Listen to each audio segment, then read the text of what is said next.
So growing up, I would always see the M-rated games on the store shelves that my other classmates would get to play. I didn't get to play games like COD or GTA, partially because my mom was a bit overprotective in the gaming category, and movies to be honest, but also because of the M rating on the cover. And I honestly don't blame her because the M rating basically translates to not meant for kids. So when these gaming companies start to censor their games, it kind of bothers me because it feels like the ratings mean absolutely nothing. It seems like they cater to the parents who let their kids play these type of games and or to the sensitive players who choose to play these games, and that shouldn't be our problem. I just recently learned that GTA is starting to get woke now, maybe a topic for later, but they removing certain aspects of the game that make GTA, and things like this start a fire in the gaming community. If you're gonna slap a big M on the cover, then it just better be that, because that's what people expect to see and hear when they buy the game. Ready or Not is going through one of the weirdest controversies I have ever seen. They are in the midst of an identity crisis. Over the years, Void Interactive's realistic SWAT game has been the center of news articles about how red-pilled and grotesque gamers were, how the devs and community happily embraced missions that depicted mass casualty events, human trafficking, child abuse, meth labs, school shootings. Time after time, the devs stood firm and they said, real life is horrible, and we want to depict law enforcement responding to these horrible situations as realistically as possible. In preparation for the game's launch to consoles later this month, the devs were given a decision. Censor your game and make that sweet, sweet console money, or don't censor it and stick to PC. The devs chose the more profitable route, obviously, and they announced a new patch that would not just censor the content so it would be approved on consoles, but these changes were going to be pushed to the PC version as well. The community is not taking that very well. Everyone is upset and pissed off and how they're now going to go review bomb the game on Steam, which they are now doing. As of writing this, the game is mixed on Steam and trending downwards towards negative and then probably mostly negative. Ready or Not was born out of controversy. Its reveal trailer in 2017 was dark, gritty, and violent, depicting SWAT officers responding to horribly graphic situations like bloodied and dying hostages or emaciated human trafficking victims stumbling out of shipping containers. But by 2020, a small group of supporters were given early access, and the gameplay that came from that was questionable at best. It was dark, it was gritty, it was violent, and at times, it was uncomfortable. As the game then entered early access, a Reddit thread popped up and asked if the devs would be including a school shooting map sometime in the future, and in a now deleted comment, the devs responded, "You better believe it's gonna." Well, corporate game management did not like that, and within days, publisher Team 17 announced that they would no longer be working with Void Interactive, and in their official announcement on the school level, they state that it's not just a part of fabric of Ready or Not story, it is part of the fabric of thousands of people's stories worldwide. It is the story of those who have died too soon at the hands of a deranged gunman, the story of family and friends waiting for a phone call that might never come, the story of the first responders who do everything they can only for it to not be enough. It is a look at an uncomfortable reality that has become all too common, and we hope that we can play some small part in honoring those who have been impacted by these real-world tragedies with a portrayal that does not trivialize their experiences. Just like how if you didn't like a certain actor, comedian, YouTuber, or even a show, guess what you don't have to do? Watch. Why do other people try to ruin things that other people enjoy? If you don't like the context of the game, then don't play. Nobody's forcing you to spend your money or your time on a game or show that you don't like. Unless you're a movie critic, then I sympathize with you. But the whole premise of this game is saving those people in distress, not reenacting the same disturbing moments as the perpetrator. So why is it that when the devs try to have creative freedom thinking the M rating will reinforce their decisions, they're turned away and forced to change their ideas just so they can profit from it? It's like being 21, but you can only have twisted teas. By the time the game entered into 1.0 in 2023, the map titled Elephant was released. Elephant is a 2003 movie about a school shooting based on the Columbine High School massacre, where 2 students murdered 13 of their classmates. One teacher, they planted bombs in 2 different locations in the school, and after a gunfight with police, they eventually committed suicide. The movie, Elephant, is heavily influenced by the real-life events of Columbine and takes place at Watt High School, while in Ready or Not, the in-game mission is called Elephant and takes place at Watt Community College. Additionally, the map is only one of 2 in-game that is timed due to the explosive devices, just like the ones that were placed during Columbine, and it's the only map in the game to not have any ambient music. To put it bluntly, these are not comfortable missions. It's not a comfortable situation at all. And you don't just feel like you're in a school shooting, but you feel like you're in that school shooting. I think that's a good feeling. And I don't mean that I'm condoning anything that happened, of course, or that I'm generally feeling good in this moment as I'm interacting with the game, but it feels good to feel bad. Games are a form of art. They can be fun, and yeah, we can share a laugh with our buddies as we accidentally flashbang them while we breach, But it's also okay to walk into a completely quiet school with dead students lying around and be super uncomfortable. Not only do you have the standard gaming approvals like the ESRB in the US, which will rate a game from E to everyone up to AO for adults only, but you also have console-specific approvals where Microsoft, Sony, and Nintendo literally can say what they want or don't want on their hardware. Since although the ESRB may find the use of drugs okay, the Australian Classification Board may not. Fallout 3 was actually originally banned due to its realistic depiction of drugs, with Australia's ACB citing that they just really didn't like that players could casually take morphine, because morphine is a real drug. Eventually, Bethesda changed morphine to what we all now know as MedX, and this censorship was pushed globally despite just one regional player, Australia, requiring it. Ready or Not was still sold without any regional bans on Steam. It was never adults only for excessive sex or violence. It had to be reclassified. Australia never stepped in and caused some problems. Nothing had to be toned back during its life in early access, but that content was still seen as okay to ship in the PC market. Theoretically, this should still be okay to ship for consoles unedited. There's a double standard on just about everything, whether it be films, music, free speech, or men and women. I made a video about that, you should check it out.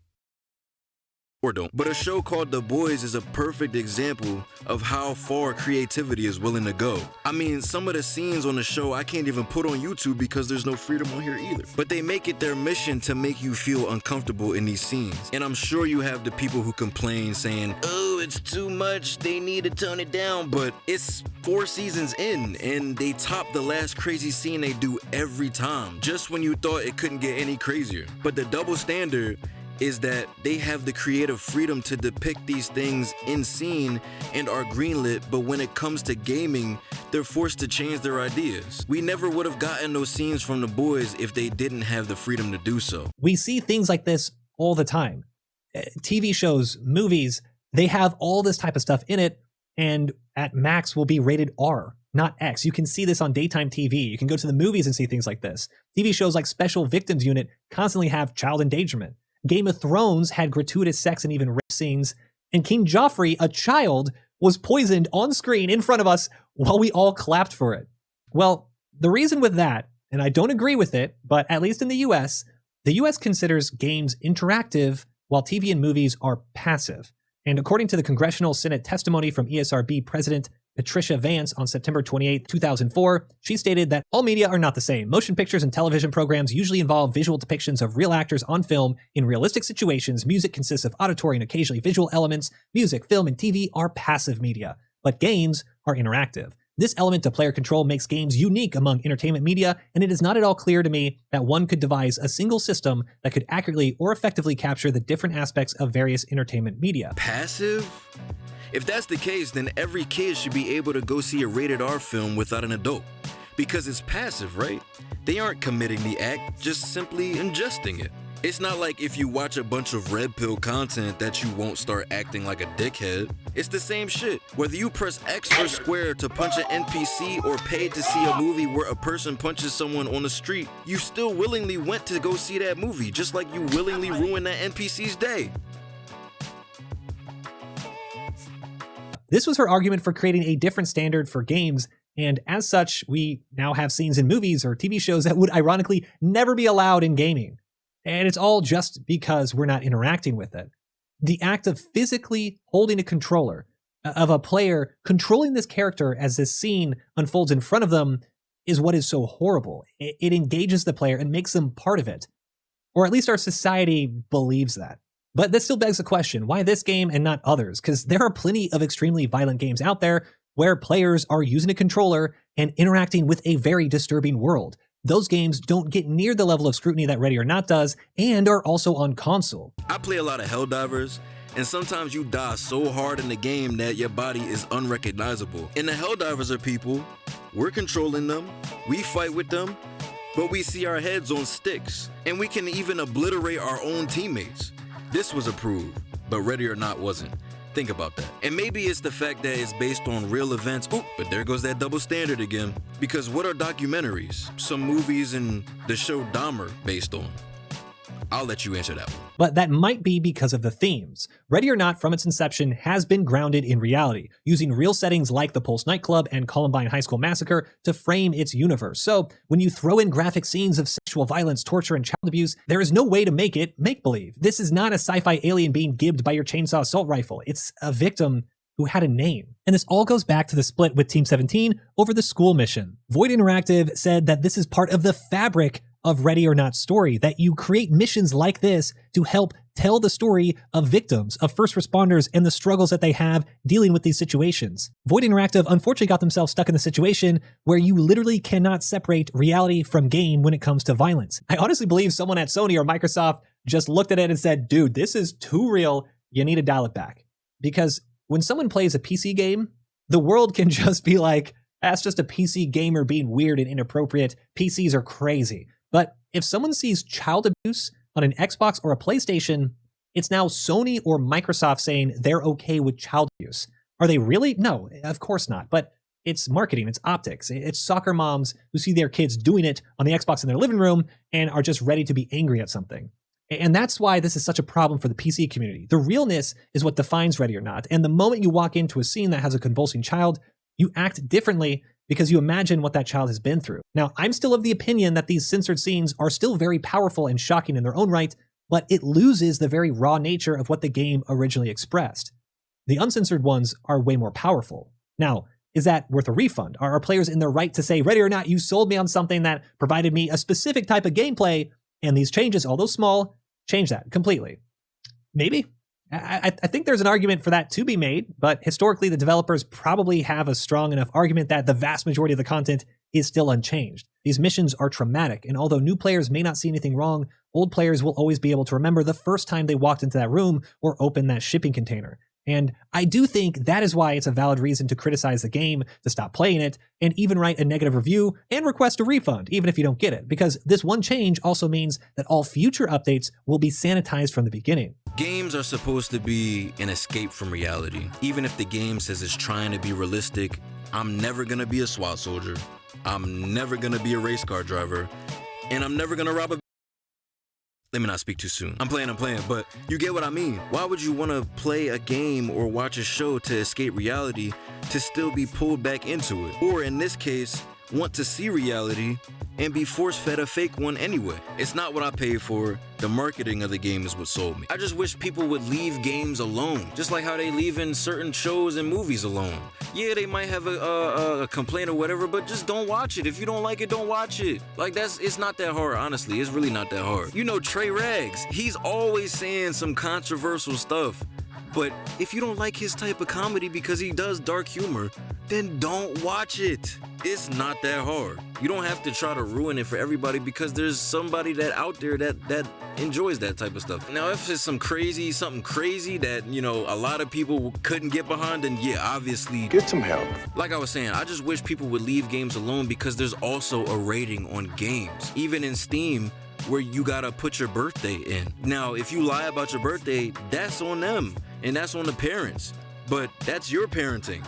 Now, if a kid wants a game and you do no research on the game and just go ahead and buy it for them because they want the game so bad, you just like, you my kid, I get anything for you, here you go. You didn't even like, what? So that's not our problem. As adults, as people who are mature, as the rating says, if 18 is the age to have coitus, then why can't we have certain games that give us mature content? The same bubbly, sunshine, rainbow kind of content is boring, just like how The Boys did it. I'll keep bringing up The Boys. Marvel is the same bubbly, happy-go-lucky, where The Boys is a different take on superhero, real-life superhero stuff. Everybody loves the show because it was a complete 180 from the regular superheroes that we usually see. These superheroes are crooked as hell. Nobody bats an eye at it. They talk about the scenes. They's like, did you see this scene? This scene was crazy, holy crap. But instead, we get Ready or Not, and people are attacking the game because it has certain content in it that may be sensitive to certain players. They bought the game. They knew what they were getting into. They knew. And if they didn't know, that's on them. They have everything there for you in the description of the game. Just like how how they have everything in the description of a movie. Even the rating will tell you what blood, gore, violence, nudity. They will tell you everything that you should expect in the game. But then you have the people who probably won't even play the game that are complaining about the game having this kind of stuff in the game. So, whatever, I digress. Let me know what your thoughts are on this topic. Like, comment, share, subscribe. Let me get your feedback, thoughts, and comments. I'm out this joint.